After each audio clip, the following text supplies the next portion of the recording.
Par Larry Hodgson 5 décembre 2016. La plante aspirateur. À la fin de novembre, les feuilles mortes ont déjà presque toutes été aspirées par le pachyandré. Parfois, je pense que les plantes sont mal nommées. La terriblement envahissante renouée du Japon Fallopia japonica, qui anéantit tout sur son chemin, devrait par exemple s'appeler plante rouleau compresseur, n'est-ce pas? Et je trouve que le pachyandré du Japon Pachycandra terminali mérite vraiment le nom plante aspirateur. Il est formidable de voir cette petite plante couvre-sol à l'œuvre. On l'utilise habituellement en sous-bois, au pied des arbres caducs, où il forme de vastes tapis. Puis arrive l'automne et les feuilles commencent à tomber par milliers. Toute autre plante serait enterrée par cette masse de feuilles brunes, mais pas le pachyandré. Ses tiges sont courtes, mais néanmoins solidement dressées, alors que ses feuilles persistantes se penchent un peu vers le bas sous le poids des feuilles. Ainsi, les feuilles mortes glissent graduellement vers le bas, à travers le feuillage, pour s'accumuler à son pied, puis ses feuilles vertes se redressent et cachent les feuilles mortes des arbres. Comme résultat,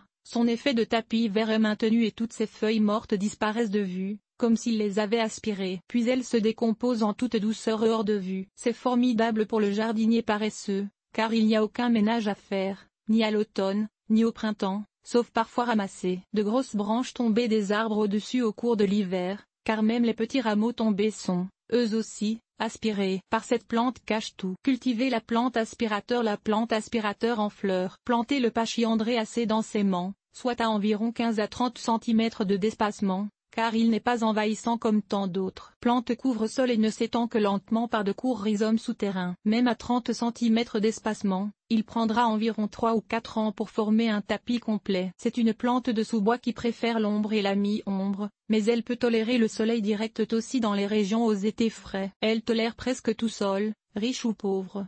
Tant qu'il est bien drainé et elle compose parfaitement avec la présence de racines d'arbres. Aucun entretien n'est nécessaire, même pas l'arrosage, du moins une fois qu'elle est bien établie. Il serait toutefois sage de l'arroser. En période de sécheresse le premier été, les feuilles tombées des arbres produisent tout l'engrais dont la plante aspirateur pourrait avoir besoin. Côté rusticité, on peut le cultiver dans les zones 4 et plus chaudes. On peut la multiplier par division au printemps ou à l'automne. Son apparence pachyandrée vue de près. Honnêtement, on cultive cette plante comme tapis vert, et il est vert à l'année.